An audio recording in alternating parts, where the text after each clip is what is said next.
사랑하는 성도님들 평안하셨습니까? 안녕하세요. 2025년 첫 번째 주일입니다. 새해 주님 안에서 감사와 기쁨과 평강이 우리 성도님들께 가득한 한 해가 되기를 기원합니다. 우리 자녀님들께서 그 첫 예배, 첫 주일을 찬양으로 이렇게 열어주셔서 감사를 드립니다. 참 감사가 되고 은혜가 되는 찬양이 있습니다. 첫 번째는 정말 좋았는데 두 번째는 조금 염려가 됐어요. 이 무대가 괜찮을까?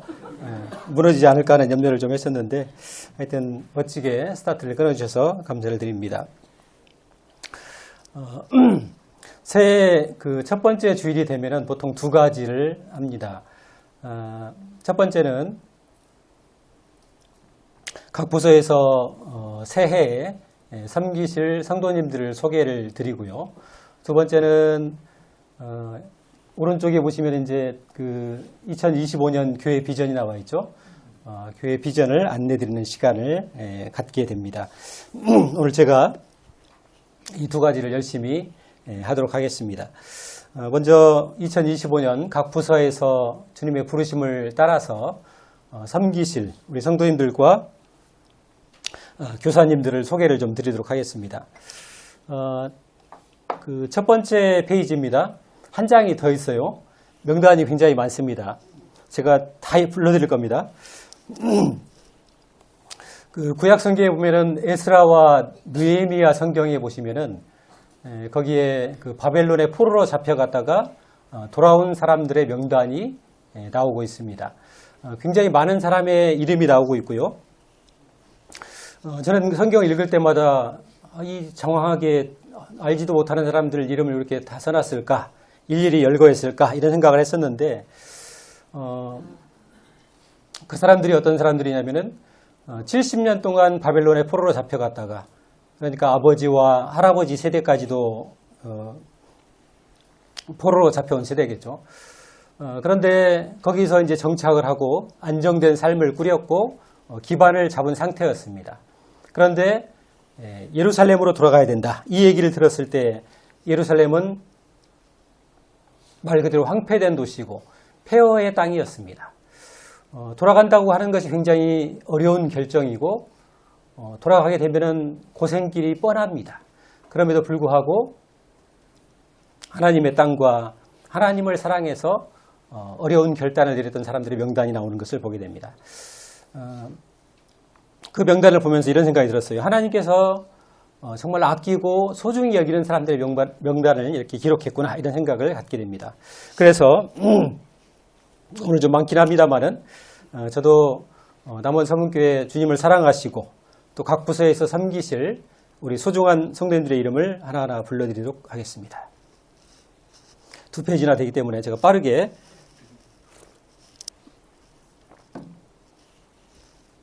존칭은 생략하고 불러드리겠습니다. 먼저 유초등부에서 섬기실 성도님들입니다. 우리 박영찬, 박장범, 서정암, 김동혁, 오혜성, 서희, 정주원, 신주신, 임시은, 오은비, 김혜원, 박주원, 윤지연, 박한주, 김수빈, 최진, 김시은, 백현영, 박종일, 김정임, 이대한, 심연희, 백찬영, 임혜찬, 서정명 형제님들이 유초동부에서 섬기도록 하겠습니다. 박수는 이따 그 페이지 다 끝나면 하겠습니다.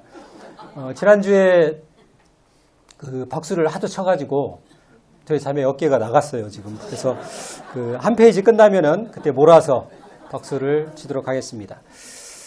다음은 중고등부에서 섬기시는 선구님들이십니다. 우리 양한식 형제님과 임정현, 서하늘, 박한민, 조수연, 김은희, 조찬양, 김소희, 임주영, 김혜민, 김여정, 서은우, 김경주, 이성훈 자매님께서 수고하시겠습니다.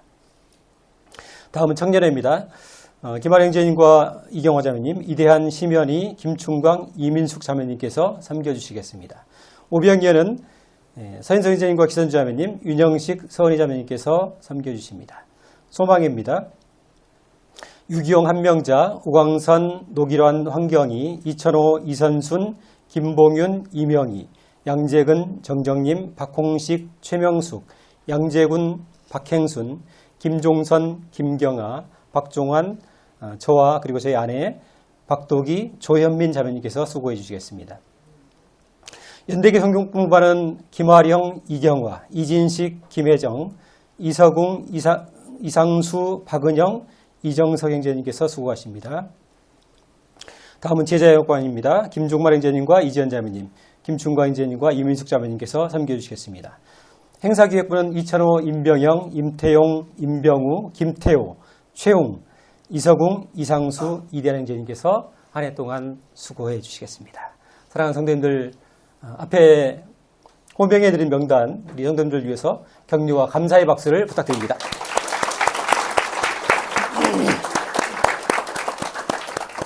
자, 다음 페이지 넘어가겠습니다. 예, 또 시작하겠습니다. 방송 인터넷팀입니다. 이상수 형제님과 이정석, 서하늘, 서정암, 백현영, 오은비 자매님께서 수고하십니다. 문서 사역팀입니다. 이대한 형제님과 김동효 형제님께서 수고해 주시겠습니다. 차량 봉사, 양한식, 박종일, 이상수, 김동혁, 오혜성, 서희 형제님께서 섬겨주시겠습니다. 재정관리는 우리 집사 형제님들, 김충환 형제님, 윤영식, 박종일, 이상수, 이대한 형제님께서 올해도 수고해 주시겠습니다. 시설관리는 윤영식, 박종일, 이지동, 백광엽, 이진식, 박홍식 형제님께서 수고하십니다. 청소관리는 작년과 같습니다. 임병영, 임병우, 이상수 형제님께서 섬겨주시겠습니다. 신방팀은 윤영식, 서은이, 이지동, 김은혜 자매님께서 섬겨주시겠습니다. 만찬도우미는 우리 서은이 자매님과 서은이 자매님이시죠. 그다음 자매 총무는 김은희 자매님, 피아노 반주 양청미, 김여정, 김혜민, 오은비, 김경주, 이송훈, 백현영 자매님께서 섬겨주시겠습니다. 기악팀입니다. 이경화, 김동혁, 조수연, 오은비, 박한주, 김수빈, 최진, 김시은, 백현영 자매님께서 섬겨주시겠습니다. 이분들께도 감사와 격려의 박수를 부탁드립니다.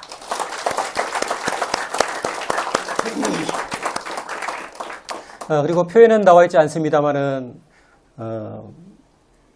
우리 자매님들 애찬조, 추울 때나 더울 때나 가리지 않고 우리에게 맛있는 사랑의 애찬을 준비해 주신 우리 자매님들께도 감사의 말씀을 드립니다. 또 각 청소구역에서 열심히 청소를 하고 계신 우리 성도님들 그 수고와 섬김에도 감사를 드립니다. 또 보이지 않게 사랑으로 섬기시는 여러 성도님들의 수고와 사랑의 손길에도 이 시간을 빌려서 감사의 말씀을 드립니다. 특별히 좀 소개를 드려야 될 부서 이동이 있습니다.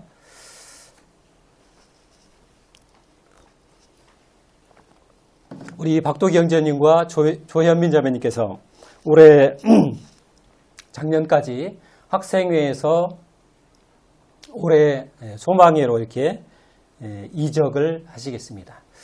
무려 3계단을 뛰어 올라갑니다. 그래서 우리 박도기 형제님과 조현민 자매님께서 2012년부터 24년까지 무려 13년 동안 학생회에서 섬기고 수고하셨습니다. 13년이면 아마 우리 혜인이가 지금 지유 나이 때쯤 그때 학생회를 아마 시작했던 것 같습니다. 그리고 이상수 형제님과 박은영 자매님께서 올해 작년까지 유초등부에서 섬기시다가 올해 연대기 성경 공부반으로 이렇게 이적을 하십니다. 우리 이상수 형제님께서도 2013년부터 작년까지 무려 12년 동안 섬기고 수고를 하셨습니다. 처음 유초등부 나이 몇 살에 가셨어요? 여쭤봤더니 35살에 가셨다고 하더라고요. 그리고 지금 이제 중년이 되셨습니다. 청춘을 바쳐서 유초등부와 학생회를 섬기신 우리 박도희 형제님과 이상수 형제님께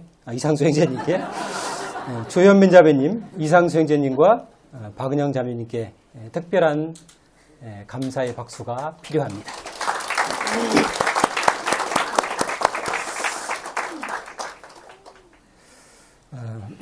대충 끝나가고 있습니다. 첫 번째가 끝났습니다, 성도님들. 두 번째는 2025년 교회 비전을 안내를 드리겠습니다. 우리 표를 같이 한번 읽도록 하겠습니다. 읽겠습니다. 시작. 전도, 생명을 살릴 유일한 길입니다. 한 번 더 하시겠습니다. 시작. 전도, 생명을 살릴 유일한 길입니다. 올해 2025년 교회 비전은 전도로 결정이 됐습니다. 2021년과 22년에 전도에 힘쓰는 교회라는 비전으로 그때 그 비전을 삼았었습니다만은 그때가 특별히 이제 코로나 기간이었고 거리두기와 격리를 하는 시대였기 때문에 그때 온전하게 그 비전을 실행하지 못했던 그런 상황이어서 아마 올해 새롭게 이렇게 다시 비전을 세우게 된 것 같습니다. 주제 말씀은 디모데후서 4장 2절 말씀입니다. 너는 말씀을 전파하라. 때를 얻든지 묻었든지 항상 힘쓰라. 이렇게 비전을 정했습니다. 실행 과제를 보시면요.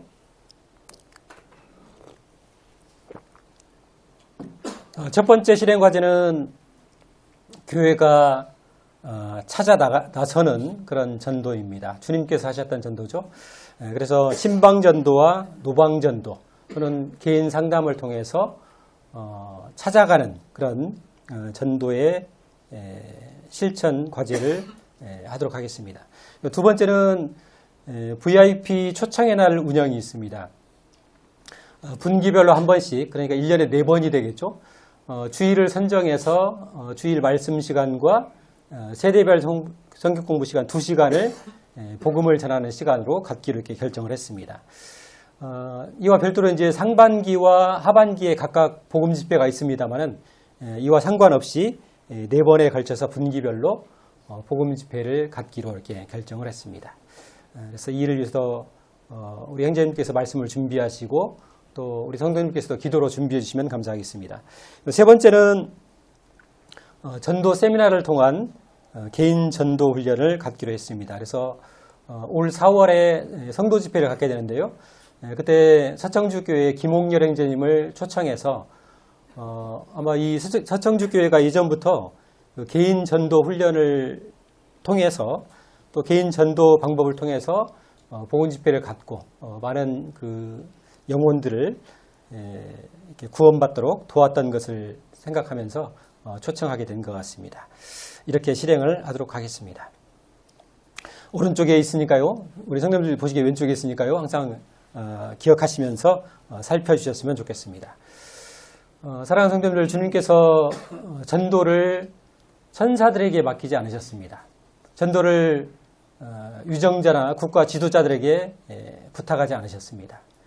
오직 주님의 교회와 성도들에게 이 전도를 부탁을 하셨습니다.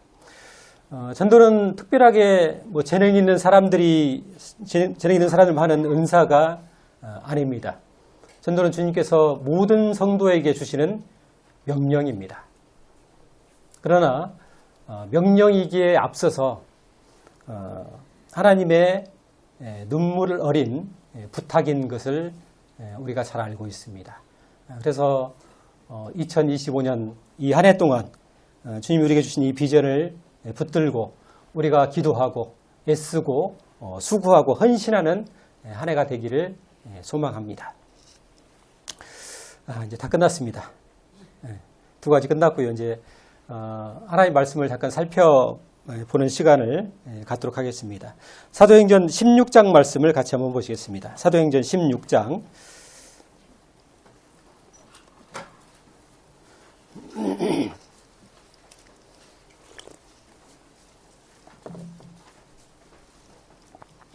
사도행전 16장입니다.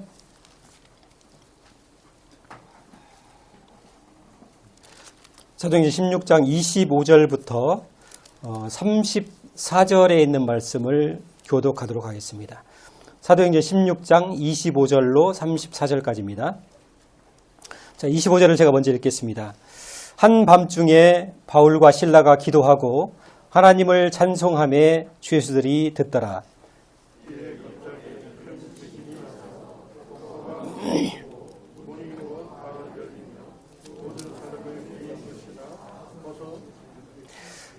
(27절입니다) 16장 27절.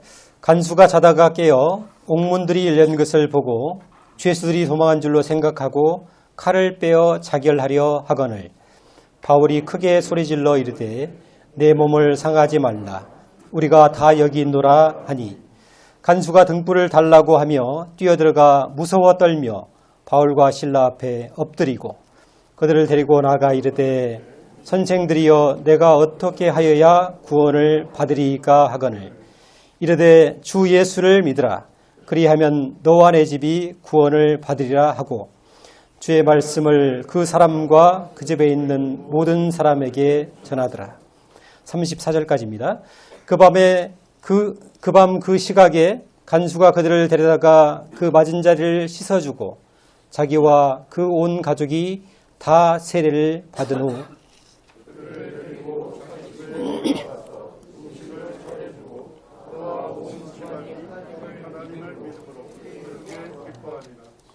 감사합니다.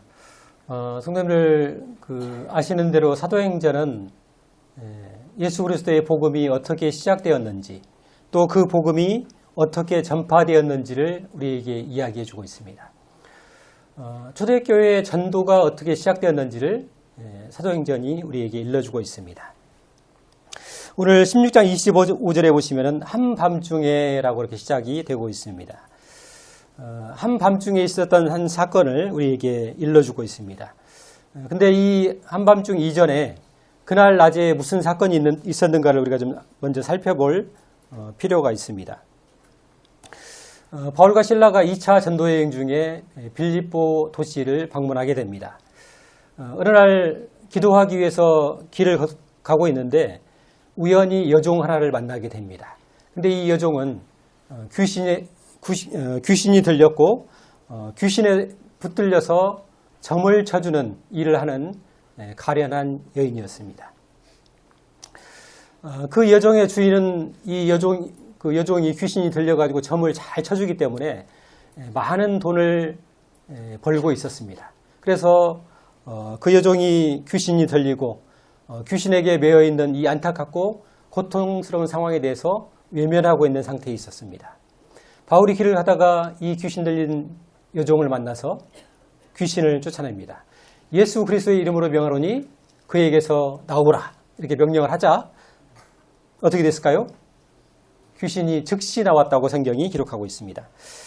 성도님들 예전에 그 귀신 들린 사람을 쫓는 상황을 보니까 귀신이 이렇게 쉽게 나오는 게 아닙니다. 주 예수 그리스도의 이름으로 명하노니 나와라 그러면은 막 귀신이 떨고 막 방에서 떼굴떼굴 구릅니다. 고통스러워해요. 알았어요 나갈게요 막 귀신이 이렇게 말합니다. 근데 안 나와요. 나중에는 이제 몇 시간 막 대치하고 버티다가 못 나가 안 나가 막 악을 쓰고 발악을 하면서 버티는 것이 이 귀신의 생리입니다. 그러다가 4시간 5시간 하다가 이제 막 겨우 나오기도 하는데요. 귀신이 쉽게 안 나갑니다. 그런데 바울이 명령했을 때 즉시 귀신이 나갔다고 얘기를 하고 있습니다. 그 불쌍한 여종에게 귀신에게 매여 있고 마귀에게 매여 있는 이 여종, 마귀가 온 목적은 하나이죠. 영혼을 도둑질하고 죽이고 멸망시키는 것이 마귀의 목적입니다. 근데 이 귀신에게 붙들려 있는 이 여종을 사도 바울이 풀어주고 메인 곳에서 자유롭게 해줍니다. 그런데 이제 주인의 입장, 그 여종의 주인의 입장은 달랐습니다.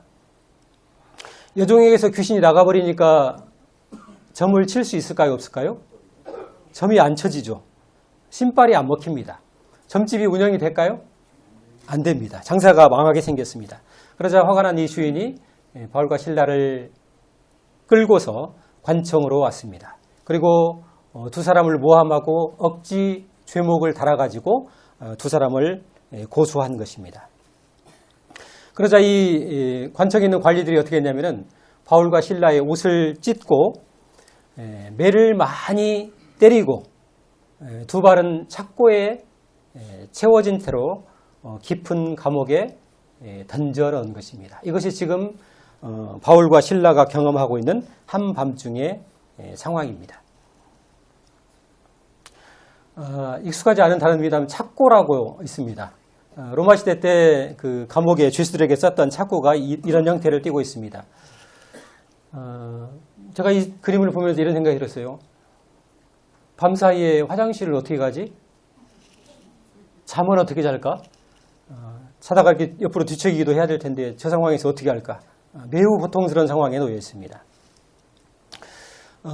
성경은 바울과 실라가 매를 많이 맞았다고 표현하고 있습니다. 온몸에 상처가 가득했을 것입니다. 살이 찢겨진 상처가 밤 사이에 쓰라릴 것이고 매를 맞은 자리가 멍이 들어서 고통스러운 밤을 지내고 있었을 것입니다.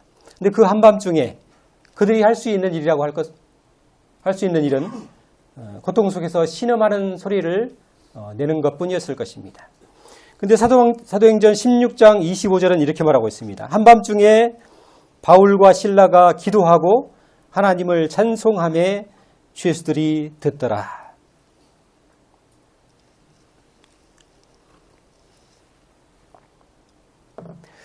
낮에 억울한 일을 당하고 못이 찢겨지고 많은 매를 맞았습니다. 두 발은 착고에 채였고 깊은 감옥에 던져진 그 절망적인 상황에서 바울과 실라가 기도와 찬송을 했다. 그 한밤중에 이 감옥에서 기도와 찬송의 소리가 울려 퍼진 것입니다. 성도님들, 함께 있던 죄수들이 무슨 생각을 했을까요? 낮에 억울한 일을 당하고 매를 맞고 들어왔는데 이 사람들이 기도를 하고 찬송을 하고 있습니다. 미친 거 아니야? 지금 노래가 나와? 매를 맞고 지금 온몸에 상처투성이고 온몸에 멍이 들어서 시름시름 알아야 될 사람들이 노래를 하고 있어? 사람마다 이 고난과 시련을 대하는 태도, 반응하는 모습은 각기 다른 것 같습니다. 바울과 실라는 그 고통의 밤에 아픔과 고통과 억울함을 묵상한 것이 아니라 하나님을 묵상했다는 것을 우리가 발견하게 됩니다.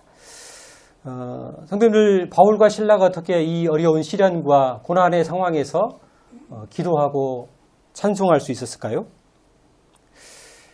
바울은 우리에게 성도의 인생을 어떻게 바라봐야 할지, 성도가 성도의 인생을 어떻게 해석해야 할지 이 원리를 우리에게 말해주고 있습니다.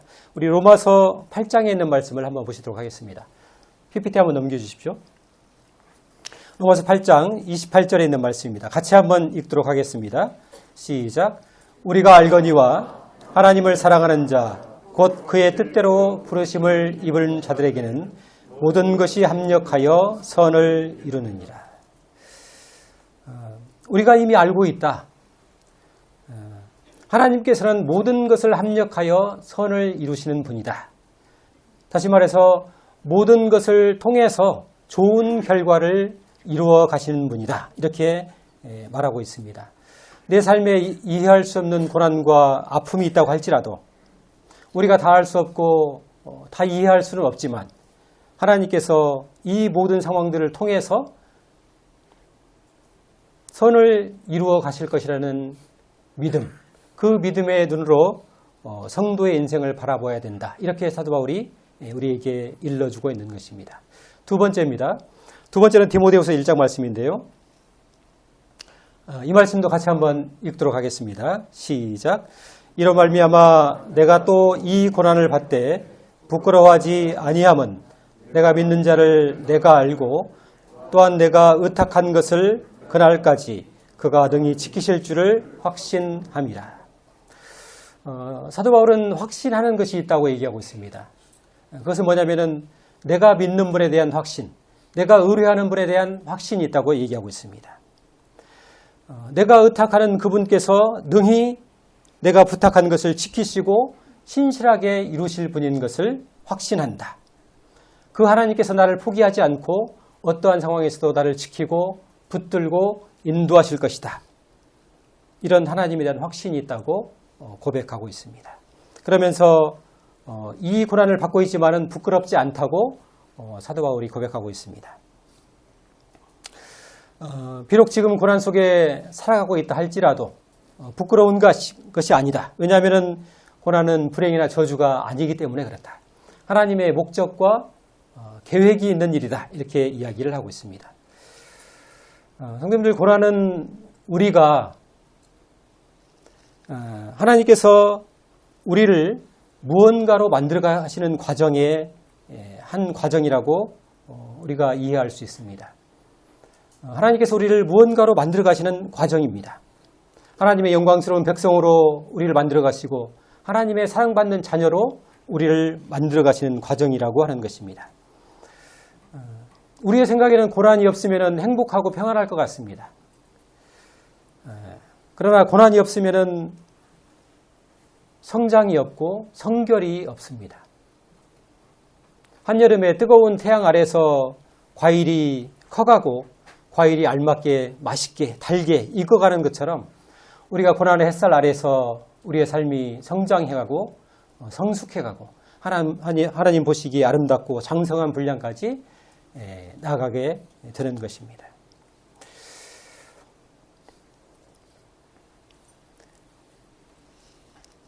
우리가 고난을 회피해버리면 우리는 미숙한 성도로 남게 될 것입니다. 하나님의 백성이, 하나님의 자녀가 미숙한 형태로 남는 것은 하나님의 뜻이 아닙니다. 우리가 성장해서 아름답고 하나님의 형상을 닮은 존재로 예수 그리스도를 닮은 존재로 성장해 가는 것이 하나님의 계획이고 목적인 것을 우리가 알게 됩니다.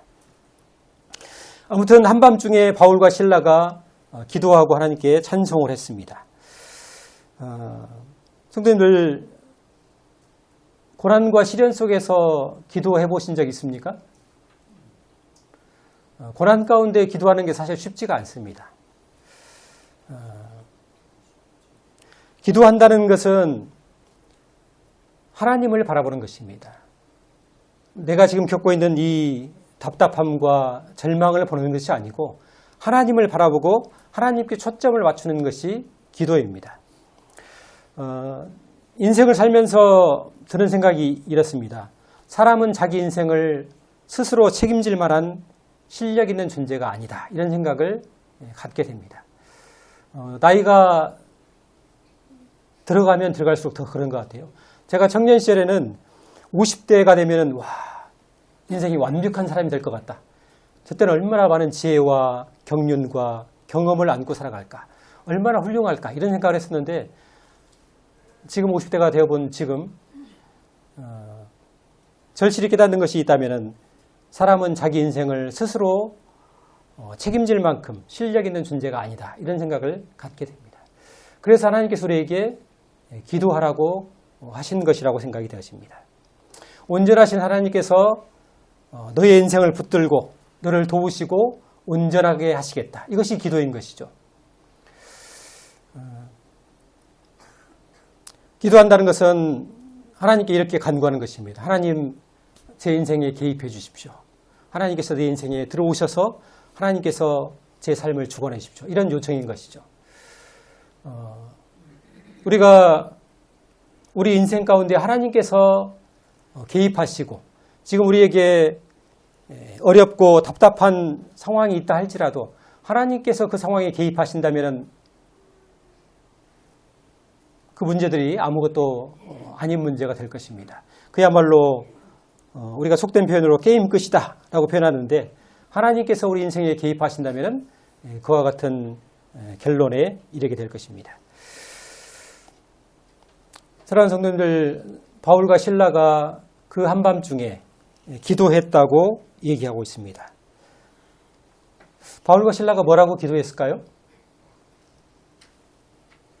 주님, 이 고난이 빨리 끝나게 해주십시오. 이 고난에서 빨리 벗어나게 해주십시오. 이렇게 기도했을까요? 우리가 고난 속에 있을 때 하나님께 이렇게 기도하는 게 맞을 것 같습니다. 고난이 빨리 끝나게 해주세요. 빨리 벗어나게 해주세요. 이것이 아니라 일단 고난이 시작됐다고 하는 것은 하나님께서 우리에게 고난을 허락하신 것입니다. 그러면은 일정 시간 그 고난 속에 머물러야만 내가 성장할 수 있고 내 삶이 성결해질 수 있고 내가 성장할 수 있는 것입니다. 그러면 이렇게 기도해야 됩니다. 주님, 제가 이 고난을 잘 통과하도록 도와주십시오. 저에게 힘을 주십시오. 이렇게 기도하는 것이 바른 기도일 것입니다. 우리 중에 누구도 고난을 잘 이길 수 있는 사람은 없습니다. 고난에 특별히 적응력 있는 사람도 없습니다. 고난은 말 그대로 고난입니다. 어렵고 고통스러운 일입니다. 누구에게나 고난은 고통이고 아픔입니다. 그럼에도 불구하고 하나님께서 우리에게 인생의 고난 가운데 기도하라고 말씀하고 계십니다. 하나님께서 그 고난 가운데서 너를 지키시고 돌보시고 붙드시겠다 이렇게 약속하고 계십니다. 시편 50편에 보면 하나님께서 이렇게 말씀하십니다. 환난 날에 나를 부르라. 환난 날에 나를 찾으라. 내가 너를 건지리니 내가 너를 영화롭게 네가 나를 영화롭게 하리라 이렇게 말씀하십니다. 환난의 때에 내가 너를 건지겠다고 하나님께서 약속하고 계십니다. 그리고 시편 91편에서는 또 이렇게 말씀하십니다. 그가 내게 간구하리니 내가 응답하리라. 하나님의 약속이죠. 그가 나에게 간구하는데 내가 응답하겠다. 그가 환난을 당할 때 내가 그와 함께하여 그를 건지고 영화롭게 하리라. 우리가 어렵고 힘든 상황에서 하나님께 나아가서 기도해야 하는 이유가 여기 있습니다. 내가 환난 당하고 내가 고난과 시련 가운데 있을 때 내 기도를 들으시고 응답하시고 건지시겠다는 하나님의 약속이 있기 때문에 우리가 시련 가운데 고난 가운데 기도할 이유가 있다고 생각이 되십니다. 두 번째로 바울과 실라가 하나님을 찬송했다 이렇게 이야기를 하고 있습니다.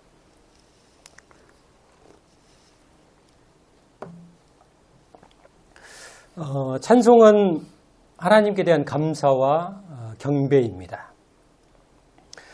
찬송은 즐겁고 평안하고 형통할 때만 하는 것이 아니죠. 로마서 8장에 보면은 이렇게 말씀하고 5장에 보면 이렇게 말씀하고 있습니다. 우리가 환난 중에도 즐거워하나니 이렇게 말하고 있습니다. 성도는 어떤 존재이냐 하면은 환난을 당할 때에도 즐거워할 수 있는 존재다. 성경이 이렇게 말하고 있습니다. 환난을 당할 때에도 찬송할 수 있는 존재다. 북한의 최장기간 억류되었던 한국계 미국 선교사 케네스 배 선교사님이 계십니다. 이분이 2013년도에 북한을 오가면서 복음을 전하다가 체포되었습니다. 그리고 북한 법정에서 국가 전복 기도죄로 15년의 노동교화형을 선고받습니다. 감옥에 억류되었고 수용소에서 매일같이 배고픔과 강제노동에 시달립니다. 영양실조에 걸려가지고 병원에 입원했다 태어나기를 수차례 반복합니다. 고통스러운 나날을 보내고 있었습니다. 설상가상으로 미국 대통령이 파견하겠다는 특사가 몇 차례 방문을 시도했지만은 협상이 결렬됐다는 그 절망적인 소식을 듣게 됩니다. 이 선교사님께서 절망 속에서 기도합니다. 주님 어디에 계십니까? 그런데 좀처럼 이 회복의 기미가 보이지 않습니다. 미국 특수부대가 날아와가지고 자기를 구출하는 이 꿈을 밤마다 꿉니다. 얼마나 간절했으면 그런 꿈을 꿨을까요? 그런데 이 고난의 날들이 지속되니까 그의 마음속에 하나님께 대한 불평과 원망이 서서히 쌓여가고 그 원망이 자기를 사로잡는 것을 발견하게 되었습니다. 어느 날 감옥에서 깨어진 조그마한 그 거울에 비친 자신의 모습을 보게 되었습니다. 그 거울을 보면서 자기 얼굴을 보고 있는데 하나님께서 그의 마음에 이런 질문을 던지십니다. 네가 누구냐? 왜 여기 있느냐? 네가 누구냐? 왜 여기 있느냐? 주님, 저는 선교사입니다. 주님의 선교사입니다. 이렇게 대답을 하는 순간 이 선교사님 마음에 강한 울림이 있었습니다. 하나님께서 나를 이 북한 땅에 보내신 것이구나. 하나님께서 이 수용소에 이 자리에 나를 보내신 것이구나. 이 사실을 깨닫게 됩니다. 그리고 그의 입에서 찬송이 터져나옵니다. 그가 불렀던 찬송이 찬송가 438장입니다. 내 영혼이 은총 입어 중한제짐 벗고 보니 슬픔 많은 이 세상도 천국으로 화하도다. 높은 산이 거친 들이 초막이나 궁궐이나 내 주 예수 모신 곳이 그 어디나 하늘나라. 그의 눈이 고난만 바라보고 시련만 바라봤을 때는 감사가 없었고 불평이 있었고 원망이 있었지만은 하나님께 그의 시선이 초점을 맞췄을 때 하나님을 바라봤을 때 불평과 원망이 감사와 찬송으로 바뀌었다고 고백을 하고 있습니다. 그리고 그가 억류된 지 처음으로, 그가 억류된 지 많은 시간이 지났는데 2년을 넘게 억류되어 있었습니다. 그가 억류된 지 처음으로 그 수용소에 있는 간수들과 보위부 직원들이 그를 찾기 시작했습니다. 배 선생님, 바깥 세상은 어떤 곳입니까? 하나님은 누굽니까? 예수 믿으면 뭐가 좋습니까? 이런 질문을 처음으로 하기 시작했다는 것입니다. 그리고 복음의 문이 열리기 시작했고, 거기에서 많은 그 보위부 직원들이 이 선교사를 찾아가서 인생을 상담했다고 합니다. 제가 어떤 여성 동무를 만나고 있는데 이 동무와 결혼해도 되겠습니까? 이렇게 질문을 했다고 합니다. 선생님들, 바울과 실라가 지금 감옥에 갇혀서 극심한 고난과 시련 중에 있습니다. 그런데 그 밤에 하나님을 바라보고 기도하고 찬송했을 뿐인데 하나님께서 새로운 일을 시작하십니다. 하나님께서 새로운 상황을 열어가기 시작합니다. 기적이 일어나기 시작합니다.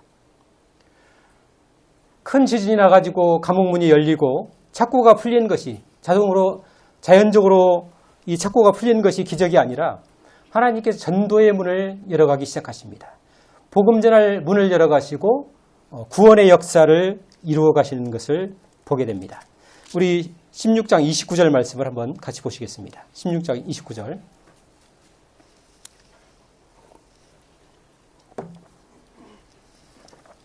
(29절입니다) 간수가 등불을 달라 하며 뛰어들어가 무서워 떨며 바울과 실라 앞에 엎드리고 그들을 데리고 나가 이르되 선생들이여 내가 어떻게 하여야 구원을 받으리이까 하거늘 이르되 주 예수를 믿으라 그리하면 너와 내 집이 구원을 받으리라 하고, 이 간수가 두려움으로 바울과 실라 앞에 엎드립니다. 그리고 선생들이여 내가 어떻게 하여야 구원을 받으리이까? 주 예수를 믿으라 그리하면 너와 내 집이 구원을 받으리라.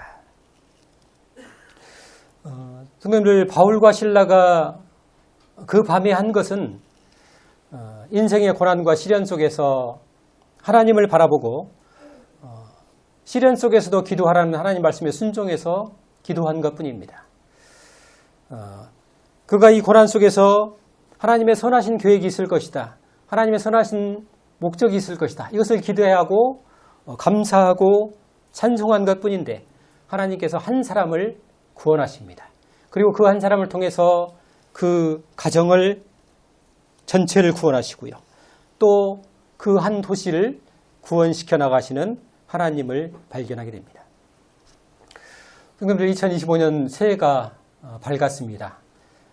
새해를 맞이했습니다. 그런데 우리가 잘 아는 대로 새해가 됐다고 해서 갑자기 우리 삶이 달라지거나 획기적으로 바뀌지 않을 것입니다. 우리는 여전히 작년에도 그랬던 것처럼 올해도 역시 광야와 같은 어려운 길을, 쉽지 않은 길을 걷게 될 것입니다. 그러나 우리가 이 고난과 어려움 속에서도 능히 이 모든 상황을 선으로 좋은 결과로 바꾸실 수 있는 하나님을 의지한다면, 그리고 나를 끝까지 포기하지 않고 나를 붙드시고 지키실 그 하나님을 확신한다면, 가장 어려운 때도 기도하라고 하신, 환난 중에 기도하라고 하신 그 하나님의 말씀을 순종해서 우리가 기도할 수 있다면, 그리고 감사할 수 없을 때, 우리가 찬송할 수 없을 때 하나님을 신뢰해서 하나님을 믿고 찬양할 수 있다면 하나님께서 우리를 통해서 기적의 문을 열어 가실 것입니다. 전도의 문을 열어 가시고 구원의 역사를 이루어 가실 것이라고 생각합니다. 성도님들, 전도가 어디에서 시작이 될까요? 오늘 우리가 그 상황을 살펴봤습니다. 전도가 어디에서 시작되는가? 전도는 우리의 구호와 외침 속에서 시작되는 것이 아닙니다. 우리의 능숙한 말이나 전도의 기법에 있는 것이 아닙니다. 전도의 문을 여시는 분은 하나님이십니다. 우리가 바울과 실라가 그 밤에, 그 고통의 밤에 했던 것처럼 우리가 어려운 상황 속에서도 하나님을 바라보고 하나님을 신뢰하고 우리가 기도하고 찬송할 때 하나님께서 복음의 문을 여시고 전도의 문을 열어 가실 것입니다. 우리가 전도에 유능한 사람이 아닙니다. 우리가 누군가를 구원시킬 수 있는 그런 역량과 힘을 갖지 않은 존재입니다. 생명의 구원은 하나님께 달린 일입니다. 전도의 문을 여시는 분도 하나님이시오, 구원의 역사를 성취하시는 분도 하나님이십니다. 우리가 그 하나님을 붙들고 그 하나님께 의탁하고 의뢰하고 우리가 해야 될 최선을 다한다면 주님께서 2025년 한 해 동안 우리를 통해서, 미약하고 연약한 우리를 통해서 하나님께서 영광을 거두시고 가장 소중한 영혼, 아까 VIP 초청이라고 했는데요. VIP는 가장 중요한 사람입니다. 하나님의 관점에서 그렇습니다. 가장 소중한 사람입니다. 이 사람들을 하나님께서 구원하시고 생명을 주실 것이라고 기대하게 됩니다. 모쪼록 우리 앞에 놓인 이 비전을 우리가 한 해 동안 붙들고 주님께 나아가고 기도하고 또 구원의 역사를 이루실 하나님을 찬송하는 한 해가 되었으면 하는 바람입니다. 이상으로 말씀을 마치겠습니다. 감사합니다.